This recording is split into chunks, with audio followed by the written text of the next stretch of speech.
Veselje mi je, da sedaj napovem predavanje akademije, članice naše Akademije znanosti in umetnosti, doktorice Marije Stanoni, ki prihaja iz Žrov.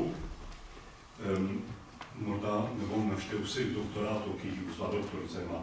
Doktorica družbenih, humanističnih, teoloških znanosti, področja filologije, doktorica literarnih znanosti, doktorica teologije in seveda redna profesorica slovenske književnosti, zaslužna delavka na znanstveno-raziskovalnem centru Slovenske akademije, izjemno veliko vložila v raziskovanje slovenske kulturne literarne zgodovine, veliko razprav prevedenih v tuje jezike, urednica različnih revij in zbornikov, zasnovala je in uredila knjižno zbirko Glasovi in podobno.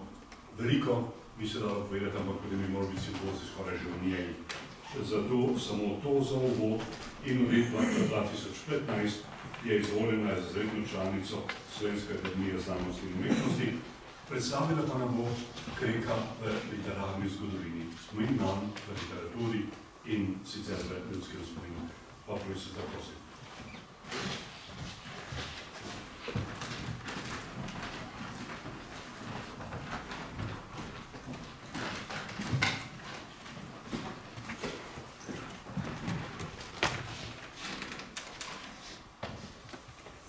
Hvala lepo za besedo, prav lepo pozdravljeni.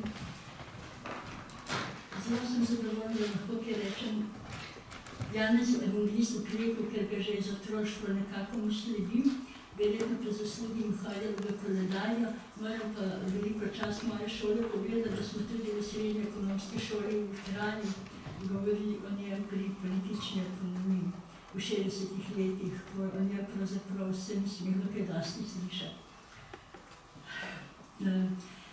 To, kar je bilo najprej mi naloženo, sem naložila gospodu mojemu predhodniku, ker mislim, da je veliko boljše lahko Janezu Evangelistu Kreku povedal kot njegov rojak. Jaz sem si pa zaželela nekaj predstaviti iz njegove literature, vendar sem pa ugotovila, da so že veliko o njem drugi povedali, pa upam vseeno, da za to okolje bo tudi kaj novega. Skratka, oče Valentin je prvorojenca Janezka že v rosnih letih prepoznal kot nadarjenega, saj ga sicer kot učitelj ne bi še pred 5 letom vzel v šolo. Že v naslednjih šolskem letu je v Frtiču komediju pisano zlate bukve za pridne šolarje. Žal mi je oče umrl že leta 1875, ko je bil star 10 let. Zato se je zelo navezal na mater, o čem je priča nekaj pesmi z njeno motiviko, vendar brez spremljevalnega motiva krivde, ki je v tej zvezi tako značilna za njegovega sodobnika, nekaj let mlajšega Ivana Cankarja.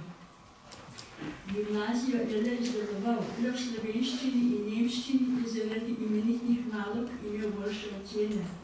Se je pa že tedaj poleg obveznih tujih učil tudi več slovanskih jezikov in redno udeleževal govorniških tečajev, na katerih je že tedaj bleščal. In tedaj je tudi že veliko bral, najraje Šekspira, poznal celega Ovida in druge rimske klasike, cenil je Horaca. Samostojnost nasprotnim uradnim stališčem je že kot osmošolec dokazal s tem, da je protestantom priznaval sloves za utemeljitev slovenskega pismenega jezika, ne pa književnosti, ker je v njih pisani preveč propagande.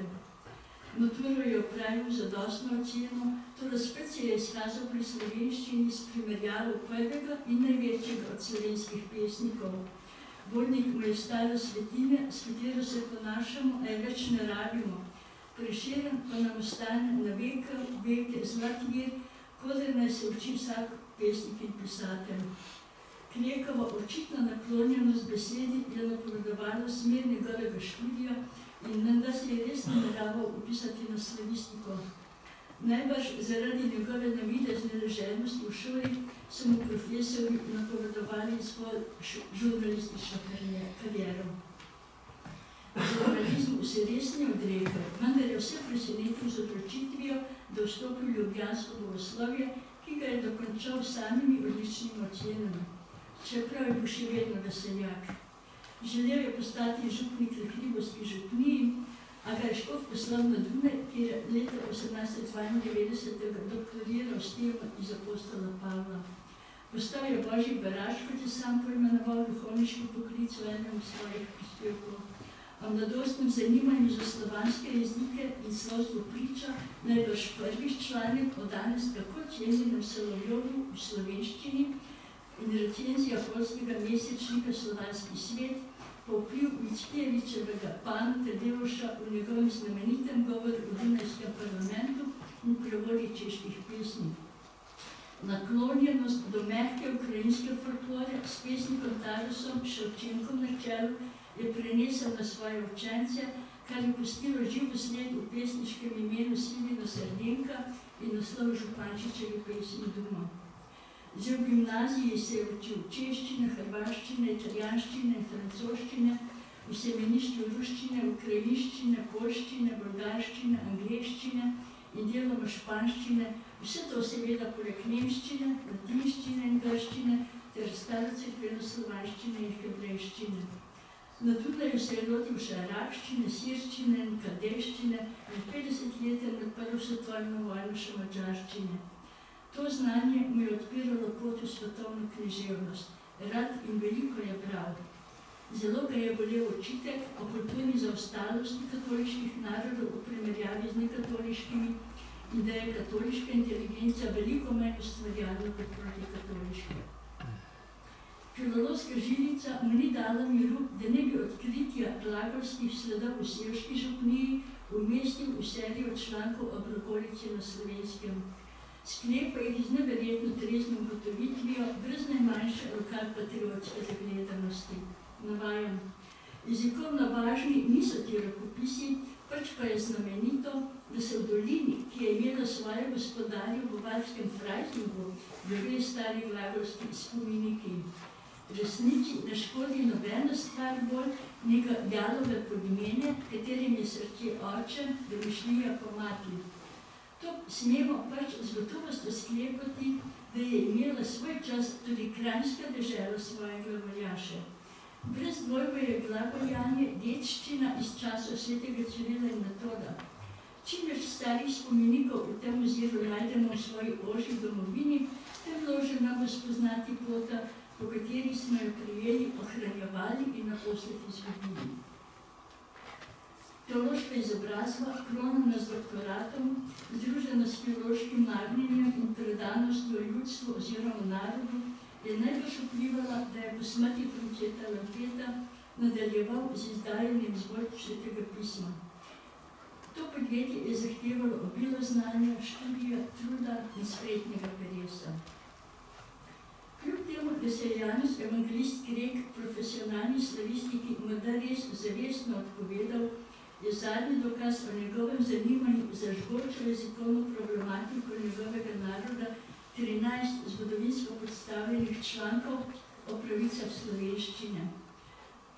Navajam naslove. Naše jezikovno pravo, kompetenca v jezikovnem pravu, nosilec jezikovnega prava, obseg jezikovnega prava in še tako naprej. Skratko, vseh je 13 objavljenih, zadnje je ostalo neobjavljeno, ker obravnava že kočljivo obdobje od 1868 do 1914 leta, ko se je začela prva svetovna vojna.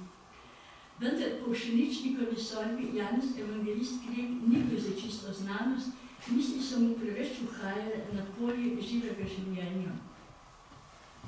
S krščansko-socialnimi idejami se je v začetku 90. let 19. stoletja temeljito seznanil med nadaljevanjem študija na Dunaju in upošteval papeško okrožnico Rerum Novarum Leona XIII. S praktičnim, gospodarskim in političnim delom si je pridobil ugled in zaupanje, ki jo po Glajbalsu ni užival noben drug slovenski politik. Prepričan, da lahko kmeta in delavca reši le učinkovito samoobrambno organiziranje, se je v pomoči somišljenikov z vso njemu posvetil ustanavljanju katoliških delavskih društev, ki so skrbela za delavsko izobraževanje ter za gmotno in socialno izboljšanje delavskega položaja.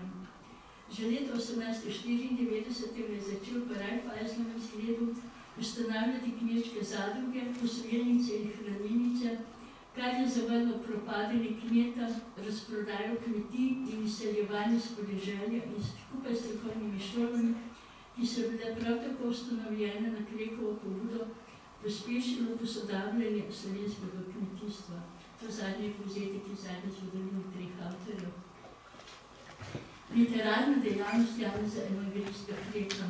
Seveda je Janeza Evangelista Kreka tudi pri slovstvenem ulestvovanju in oblikovanju vodila krščanska ideja. Dobro je poznal slovensko staro in tedanje sodobno leposlovje in odvračal šablonsko leposlovje, kot ga je imenoval. Čeprav je sprva od literature zahteval poučno tendenco, je v letu svoje smrti zapisal: kdor se ne povspne do samostojnega mišljenja in komor ni umsko delovanje, notranja potreba, nima drugim kaj povedati. Samo globoko, močno, miselno delo rodi in vzdržuje pisatelje, ki so krajevredni. Nekaj o pesmih. Ni jasno, na čem temelji podatek, da naj bi obstajalo okrog 100 Krekovih pesmi, saj je iz zaslužne bibliografije Valterja Lukana našteti precej manj. Res je, da vse niti niso podpisane, številne pa z različnimi kraticami in psevdonimi. Med drugim Ivan Slevec, Sovran. Prva pesem je šla v Kreso 1885 pod psevdonimom Ivan Slemec.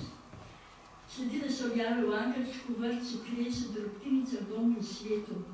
Od njih je Ivan Dolenec, ene najbolj temeljitih raziskovalcev Krekovega dela in življenja, je v prvem zvezku Krekovih izbranih spisal leta 1923 objavil 20. Peti zvezek izbranih spisal z leta 1993 vsebuje 10, Krekovo berilo iz leta 1989 5, letošnja knjiga, tudi nekaj vrste Krekovo berilo, ki je prišlo na dan, pa 4. Od tega je Martina Brezjah tretjič ponatisnjena.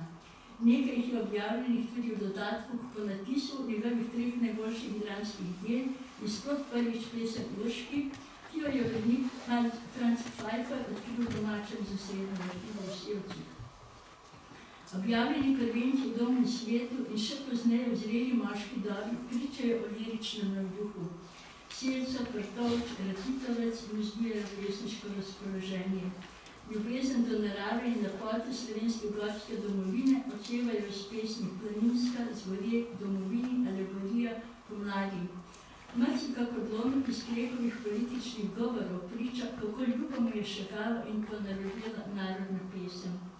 Na njeni podlagi je nastala politična v narodnem duhu zložena iz zabojev v letu 1908 o Atu Žužamaži. Dr. Janez Evangelist Krek je bil znan po tem, da je razlagal kratke priložnostne hudomušne pesmice, ki jih ni zapisoval, zato so se le redke ohranile. Ena izmed dijaških pa le: hud je lev in tiger, strašen tudi je divji volk, toda vseh strahota dvakrat je na dan fižol. Veliki mož je doma jedel le z leseno žlico, zato mu je stanovski tovariš Jože Abram Trenter poslal ducat trentarskih lesenih žlic spremno hvalistico, da so zanesljivo boljše od ribniških. Krek je bil vendar rojen pri svetem Gregorju nad Sodražico, torej v soseščini suhorobarstva, zato se mu je odrožil s kritico. Pri ribnice razžalit nečem, a ljubim zdravju in gorje, nobeni racional rečem, zato bi mrabil pa obe. Za veseljaškim vitezom se je marsikdaj skrival trezni premislek. Skrit pod kratico MB se je sredi kozerija, gre za zgodbo mozaik oziroma kolistek mozaik, skratka v njej pravi: note so je več vrst, kakor mi slavna gospoda menda rada priznava. Notesi so taki, v katere se pišejo dolgovi, in teh je mnogo. Taki, v katere se pišejo dolžniki, in teh je malo. Taki, v katere se pišejo slabe pesmi, in teh je tudi mnogo. Taki, v katere se pišejo dobre pesmi, in teh je presneto malo. Ironični podlistek je končal s pesmijo v heksametrih. Dr. Janez Evangelist Krek je prvi vpeljal slovensko pesništvo delovsko motiviko, ki jo je objavljal v Delavcem namenjeni naši moči in Glasniku, v prvem glasilu slovenskega krščanskega socialnega gibanja in mu je bil Krek prvi urednik. V niso zrcalijo, ponavljam pismo Josipa Puntarja, resne misli sociologa poeta. Krek je prvi med Slovenci zaslutil novo obdobje za socialno pesem. Torej, literarna zgodovina v osebi Mirka Mahniča pravi, kakšno posebno odkritje te pesmi niso, ne moreš pa jim odreči plemenite preprostosti, večkrat tudi idejne in snovne izvirnosti. Svoj pesniški svet razodeva neposredno, brez literarne spotljivosti. Pesnik največ bi rekli. Kreke pesnje je mal za sredstvo pri lastnem prizadevanju za velike socialne reforme. S tem namenom so nastajale predvornice za posebne slavnostne prilike, naprimer za prvi in drugi slovenski katoliški shod, v spomin na 50-letnico Ljubljanskega društva katoliških rokodelskih pomočnikov. Nekaj posiljenih verzov sta dobila tudi Avstrija in Cesar. Nekaj tudi abstinenčnih pesmi. Po materinem kultu je bil blizu Ivanu Cankarju, vendar se ne obtožuje. Po življenjski drži je podoben Otonu Župančiču. Toda ali ni ta svoj elan vital povzel po Kreku, ne samo od Bergsona? Glede na znanje češčine bi se socialnimi in delovskimi pesmimi lahko zgledoval pri češkem pesniku Petru Brezruču. Neka dramatiki. Leta 1885 je bil ves slovanski svet pod vtisom obhajanja spomina na 1000-letnico smrti svetega Metoda. Kot zaveden Slovan se je obvladal vse slovanske jezike, se je Janez Evangelist Grek s številnim slovesnostim gotovo z veseljem pridružil. V daljno preteklost se je oživel z dramatičnim prizorom, ko sveti Ciril in Metod stopita v slovansko zemljo. Edino pod to objavo je podpisan z imenom Janko Krek. V dramatizaciji, ki po odpevanju dveh zborov spominja na grško tragedijo, nastopajo namreč zbor dobrih duhov, zli duhovi, zlobni duh, angel slovanskega rodu, svečenik ter Ciril Metod. 20-letni bogoslovec, ki ravna strogo profesionalno, ko pogansko verovanje Slovanov v pričo krščanstvo opredeljuje kot zlo. V pesniškem opisu o svetih bratih Cirilu in Metodu to Krekovo vezano besedilo zasluži temeljito obravnavo. Ne da je najdaljše, mogoče je po zgoščenosti motivike in tehnike obeseditve tudi najboljše. Nisem imela časa, da bi to bolj temeljito obdelala, upam pa, da bom. Zlata maša in še papeževa je bila za tisti čas izjemni dogodek, saj je bila življenjska doba nasplošno veliko krajša kot dan danes. V ljubljanskem Marjanišču so ga počastili s spevom Igro slave Leonu 13. Na novega leta dan 1888. Janez Evangelist Grek si jo je zamislil tako, da so zastopniki raznih delov sveta, plemen, narodov in stranov z deklamacijami, ki so zložene z deloma samostojno, deloma opiraje z ameriko-nemško igro, ustavili pred Slavjeničevim kipom. Za prologom so nastopili Evropejec, Slovan, Afričan, Avstralec, Indijanec, Frančiškan, Dominikanec, državnik in otroci. Vmes je igrala godba in pevci. Nove potrebe, ki jih je rodilo Krekovo prizadevanje za verski in družbeni napredek slovenskih delavcev in kmetov, so rodile tudi zahteve po primernih igrah. Podobno kot s pesnimi je Krek želel z njimi spodbuditi javno sodelovanje na podeželju vseh tistih, ki so bili za kaj takega dovolj sposobni in tega željni, vendar niso imeli možnosti nadaljevati šolanje. Posebno je to veljalo za dekleta. Za prvo silo spiše Okinskega tepčka. Zaradi pomanjkanja primernih besedil se je za lokalne potrebe, morda tudi na prošnjo, sam lotil njihovega pisanja, kakor priča izdaje 3 od njih. Vse 3 se nanašajo na kraje, ljudi in dogodke v Sevški dolini.